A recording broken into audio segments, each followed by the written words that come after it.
Microphone set up over here with our beloved community manager, Brandy Camel.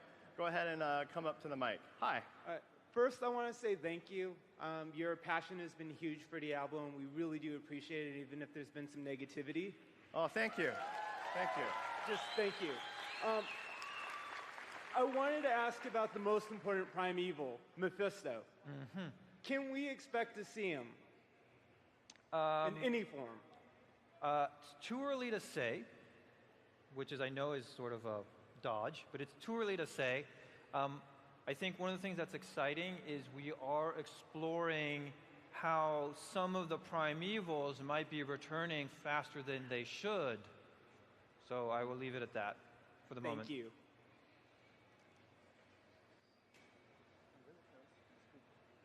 Hi, I'd like to preface this question with saying that I'm sorry that the way people treated you yesterday by asking if the game was an April Fool's joke. That was really inappropriate of them.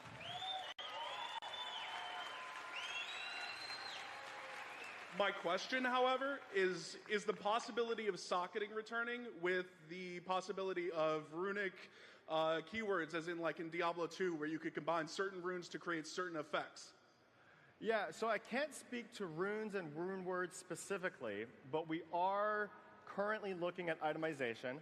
It's a great time for us to actually talk about items a little bit. For those of you who played the demo, and if you haven't, you still have a few hours to do so, but you probably noticed that the inventory was disabled.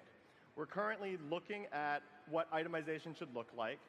As we mentioned yesterday, we definitely know that legendary powers should be part of the itemization.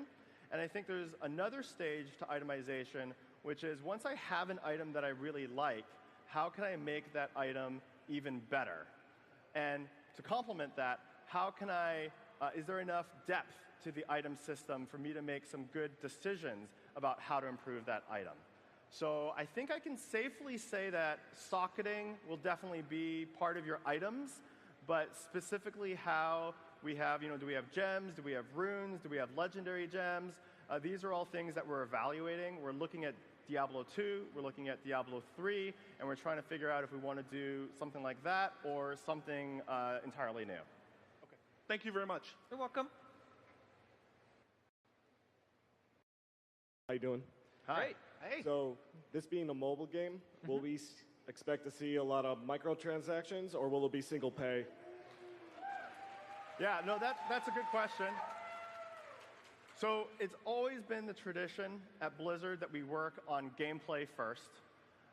It doesn't matter whether it's a box product or whether it's a free-to-play product. We haven't figured out the business model. That's been the case for Hearthstone. That's been the case for Overwatch. That's the case for Diablo Immortal. We want to focus on making an excellent game first. We'll have the systems, we'll have the items, and then when the game is complete, or when we're farther along, we can take a look at the game and figure out what the right business model is. All right, thank you. Great game first. First, I want to say hello. Hi. Hey. So I have a question. It's about how do you guys plan to stay relevant with a mobile game as your next game in a heavily dominated PC genre, especially with upcoming new games like Wolcen and Last Epoch? So there's a number. I'm trying to avoid saying this, but I'm going to say it anyway. That there's multiple Diablo projects being worked on. Have I said this before? I don't. By multiple teams. No, I'm just joshing with you. On a serious note, yes, we have multiple projects in the works. We love Diablo. I think for us, we're really the most concerned at making sure that we're making excellent games. We look at other games. We're all super passionate gamers at Blizzard. We play games from all over the place on all platforms.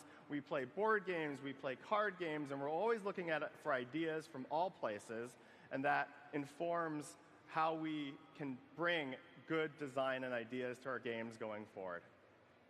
Thank you. Thank you. Hey guys, I know all of our questions and concerns are coming from a place of love because Diablo is all very special to us. Of course. as we know in like Diablo 3, the real money auction house was a pretty big problem when you brought money into trading. Even in D2, there wasn't really a direct trading thing, but we saw a lot of problems with people, selling rune words, $20 for a perfect Breath of the Dying or something like that. So do you have any ideas how you're going to do trading in Diablo Immortal, or how to prevent people from trading for real money? So I think right now what we're looking at, we do have some ideas. I think that when you look at Diablo 3 at launch with the auction house, it sort of allowed players to get the best items without playing the game. And then with Reaper of Souls, we made changes to the game to make everything soulbound. And I think that as we think about an online game, it's nice to make sure that you're earning the best items, but it's also, you want to be part of a greater economy, a greater society. And when I think about that problem, an example I like to refer to is gems in Diablo 3. Where in Diablo 3, you could have rubies and emeralds. And maybe if you had a lot of rubies, 10 rubies, and I had 10 emeralds, maybe I could trade you 10 rubies for 10 emeralds, and that would be okay. We know that's okay because, Kanai's Cube has a recipe that lets me turn rubies into emeralds, but I do it through a Kanai's Cube. If I could do that somehow with another player, functionally it would be the same, but I would feel like I was part of this greater economy and this greater society, and that's an important part about making a mobile MMO. So while we don't have any specifics, I think we've seen what a full auction house looks like, and we've seen what a lot of Soulbound looks like, and maybe there's a little middle ground somewhere in between, a sweet spot, so to speak. All right, I think we have time for one more question. No pressure. Hey, Nine. Oh, hi. The Crusader keeps falling. No. So you mentioned that we're going to be able to go through and look at the history of the Demon Hunters, or I guess the formation of the Demon Hunters. What about the other factions? Are we going to get to look at other people's histories? No pressure. There's a really big time frame that we're dealing with for Diablo Immortal. And there are events that happened before, and there are events that are going to be happening in Diablo 3. And so there are sort of questions on either side of that equation that we can look into and we can start to provide answers to.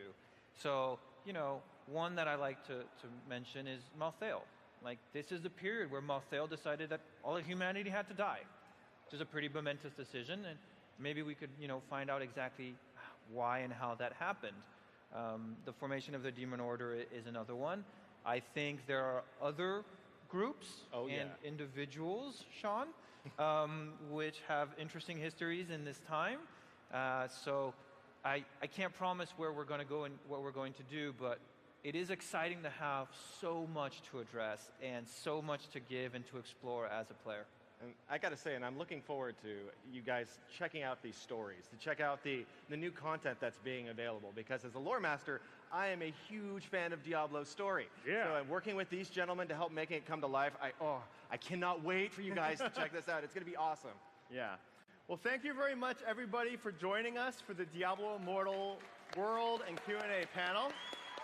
You guys are great. It has Thank you been so much. an epic BlizzCon. And everybody, I hope it's been an awesome weekend, and continue being excellent to one another.